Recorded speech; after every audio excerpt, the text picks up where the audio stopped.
Jimmy Smith for my breakdown of UFC Fight Night, Dos Anjos versus Lee for FightPicks.com. Once again, FightPicks.com. Jimmy Smith is your promo code, all one word. Let's see how I did, what I got right, and what I got wrong. Pretty good night. First off, Davi Ramos, Austin Hubbard. I thought it would be a submission in the first round just because I think Davi Ramos has a great submission game, fantastic jiu-jitsu. I thought he'd kind of get to that early. The big surprise to me in this fight, Davi Ramos really wanted to strike, was really throwing bombs, really from the beginning. It seemed like he was trying to make a point that he could kickbox with Hubbard, and he did. He landed the more meaningful punches. I thought he was winning the fight on the feet for the vast majority of the fight. He only got takedowns late. And the problem is, if you're Davi Ramos, Damian Maia, Kron Gracie, somebody with a more traditional jiu-jitsu style, where it's takedown, pressure pass, great position, then submission, that takes a while to get going. It takes, even against someone whose jiu-jitsu is far inferior, it usually takes a couple minutes to get around somebody's guard, get where you want, and then take them out. With the late takedowns, he ran out of time a lot. I thought at the end of the first round, he had his back, maybe another 30 seconds, a minute, he gets the rear naked, but he kind of got the takedown late, and that was a consistent theme. He seemed content to stand and bang and deal damage and not really worry about his takedown, his position, his submission game, which I thought he would rely on a lot more. You could see the benefits of showing everyone you have a well-rounded game. I can strike, I can bang, I can do all these things. The problem is he took more damage than he probably should have in a fight that in and of itself didn't do a lot for him, meaning he wasn't taking on another contender. He was taking on a guy in Austin Hubbard making his UFC debut. Tough guy, but is that worth taking the punches he took when he has yet to really start climbing the ladder of contendership in his weight class? You got to save those beatings for when you really need them. And he didn't take a beating, but he took damage that I think if he had made it more of a ground game, he wouldn't have taken. Also, his striking was better than Austin Hubbard's, but once again, this guy's not a contender. This is not a top 15 guy. Does Davi Ramos want to have that much confidence in his striking game? I don't see a lot of guys at 55 that he wants to go toe-to-toe with and strike. There's some great strikers in this division. So, yeah, he looked good for the Hubbard fight, but he didn't strike fear into the heart of one of the top 5 guys at 55. Like, wow, his striking looks great. He was throwing basic punches really hard. The elite strikers in the top 10 aren't falling for that. They're going to do a lot more. So I was surprised he didn't go for his takedown and jiu-jitsu game a little bit more. Hey, submit this guy, get out of here, and move up. Rather than have a boxing display, which worked out well for him, but how much of a message is it sending against a guy like that? Look, submit him, get it over with. Then we can work on the rest of your game. So I thought his decision-making was a little strange. Great performance, great win. I really liked Davi Ramos, but I thought he'd use a little bit more jiu-jitsu. Charles Oliveira, Nick Lentz. I thought he'd sub him in the first round. He knocked him out in the second round. Once again, I picked the right guy. Charles Oliveira, I mean, Nick Lentz is a trilogy. One no contest, one win for Charles Oliveira. This makes it 2. I didn't see the point behind this. If you listen to my podcast, we didn't really see the point of this one. We didn't see, okay, a third fight with Nick Lentz. Nobody's really calling for that. Trilogies usually have to have some juice behind them. The fans really have to care, and I didn't see the fans clamoring for another fight with Nick Lentz. Charles Oliveira was on a 4-fight win streak. You'd imagine he'd get that top 15, maybe top 10 guy to see where he is and maybe move him up, and we didn't see that. It was another fight against Nick Lentz and knocked him out in the second round. He looked like the superior fighter on the ground and with his striking game. I thought he'd sub him early, and he knocked him out early. So, but not a questionable matchup. It was an entertaining fight, but the one thing you really want in every fight you look at on a main card for a big promotion is stakes. Where does the winner go? Where does the loser go? What does this tell us about the division? Not just the fighters themselves, but the division itself. And I didn't see that at all, meaning Charles Oliveira won the fight handily. Okay, he's already beaten Nick Lentz. What does that do for him? Nick Lentz losing, what does that do for him? I mean, not much. Had he won, would he suddenly be a top 10 guy? No. So I didn't see it. Sprinting on a treadmill still costs you a ton of energy, but you don't go anywhere. And that's kind of how I felt with Charles Oliveira. You go through a camp, you beat a guy for the second time, okay. I didn't see it elevating him, and he needs a fight that's going to elevate him. His next fight has to be a top 10, top 15 guy because he's looking fantastic. And you have to prove that against the right kind of talent, and Nick Lentz wasn't the guy to make that statement against. I like Nick Lentz. He's a well-rounded fighter, but I didn't think he had much for Charles Oliveira. And without that, fans aren't sold on you as a top fighter, especially in a division like that. It's full of talent. Ian Heinisch over Antonio Carlos Jr. Thought Ian Heinisch was going to win. I went with the upset. I thought it would be a TKO in the third round, and it looked close, like he might get it.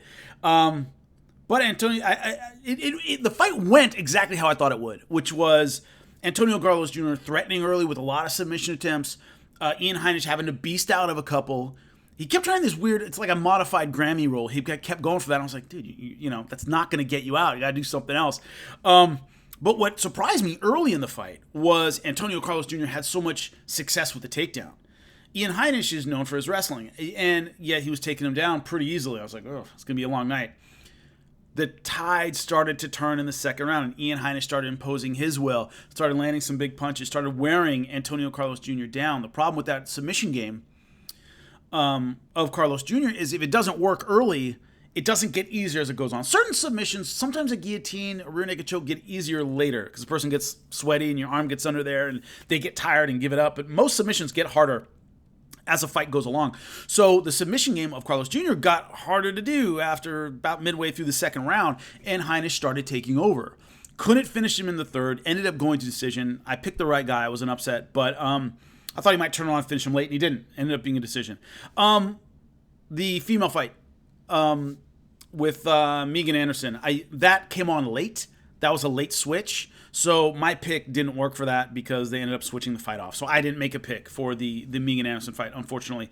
Quick statement. Megan Anderson didn't look good. I didn't like her decision. Spencer looked good, but I just thought Megan Anderson made some really bad choices on the ground, and she could have. It looks like she could have stood up a few times and didn't. It was a really strange performance by her. Spencer just looked solid, but Anderson just didn't look like she was making the right choices at the right time. I don't like what it says for the division, because what you think about at 145, and the way the UFC thinks, generally speaking, is do we have depth and do we have a star? They don't have a lot of depth and they don't have a star at 145. Assuming, of course, Amanda Nunes just sticks at 35.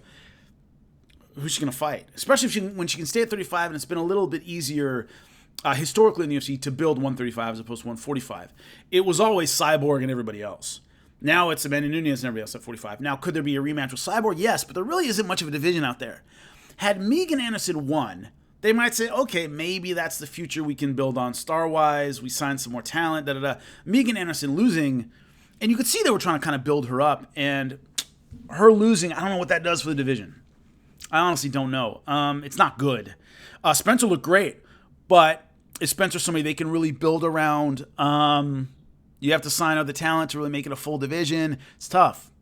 145 women's division might be the 125 of men's, where you're like, there's just not enough there, not enough meat on the bone to really make a division out of it. We'll see what they do. Who knows? Deep pockets. There's a lot of talent out there if you go looking for it. So it's just been hard traditionally to make that work for the UFC. Or anybody else. Even when it was a Strikeforce weight class, it was Cyborg and everybody else. Cyborg and a warm body. So it's always been hard to build up. So we'll see what happens after that. But I didn't make a pick on that because it was switched last minute. Vicente Luque, first round, KO, TKO. That's what I picked. That's what happened. Derek Krantz, man, he made a battle out of it. He went up there and threw caution to the wind and went for it. But you see, as soon as he stood up after taking his back and having some success, it was like, you just got the feeling he just did everything he could do. It was like, I had 2 good minutes in me. That's over. Oh, shit. Big lights, adrenaline dump. And a monster in Vicente Luque, who is a great counter-striker, who really knows how to hit and take advantage of somebody who's winging big shots. And Vicente Luque knocked him out. So it went exactly how I thought it was going to go, except Derek Krantz was a little bit more competitive in the beginning than I thought he would be. But once again, I mean, some guys go to the big show for the first time, and the lights get to them right away. It's like, oh, crap. Others, they fight well, but they can't regulate their adrenaline. They can't regulate their nerves, meaning they start out fine, and then at the end of the first round or midway through the second or whenever it is, they suddenly drop because they're just not used to pacing themselves with all that energy, with all the nerves and all the adrenaline. They're just not good at pacing themselves with that. That looked like Derek Krantz. He didn't freeze up in the beginning. He didn't walk out there like a deer in headlights. But his ability to like regulate, last minute fight also. Let's not forget that. But it seemed like he was like, look, I'm giving all I got in the first couple minutes. And as soon as that was over, he just didn't have anything left. And he was a sitting duck for Vicente Luque after that. So anyway, I picked the right winner in every, all the main card fights I picked. Once again, the women's fight was a switch. Davi Ramos, Charles Oliveira, Ian Heinisch, Vicente Luque, picked all those. Main event let me down. But, and here's why. And a lot of people in the comments section, when I broke this one down, pointed out Kevin Lee has had cardio issues. He doesn't have the cardio of a Colby Covington, of a Kamaru Usman to wear down Rafael dos Anjos. He might have good wrestling skills, might be, decent size for the weight class. He doesn't have the cardio. My thinking in picking this, and all you can ever explain is your thinking, what you were thinking when you did something. My thinking when I picked him was I thought the extra 15 pounds might compensate that cardio issue a little bit. He had always had trouble making 55. He's a big 55er. I thought it might be affecting his energy level, and that extra 15 pounds would take care of that cardio issue. Maybe he'll have more gas if he's not cutting. It was pretty clear early on that wasn't the case. He wasn't striking badly. He wasn't wrestling badly. He was using the strategy I thought could win him the fight, but it was clear he was having trouble regulating his energy. Even in the first couple rounds when he was having success and doing well, still, he looked tired. He looked gassed. He looked winded. I had somebody point out, was it on Twitter, I think? I think it was on Twitter, that, dude, maybe the guy just has the build where he's always going to have gas issues. It's just always going to be a problem. Could be because even at 170, he didn't look that different. You'd imagine without the extra 15 pounds to cut, that would give him more energy. Dos Anjos looked like he has always looked. Had trouble, once again, under pressure and duress, going right to the cage. He has trouble. He gets pushed to the fence a little too easily. He needs to circle with his footwork. We threw that in a little bit more. Maybe he could compete with these guys, the elite of the elite at 170 pounds.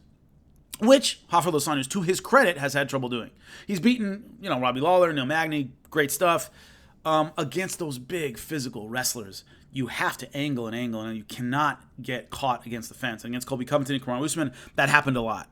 So, what's the future for both guys? Kevin Lee's in a bad spot. Can he go back to 155 pounds? Probably not, just because he always had trouble making 55.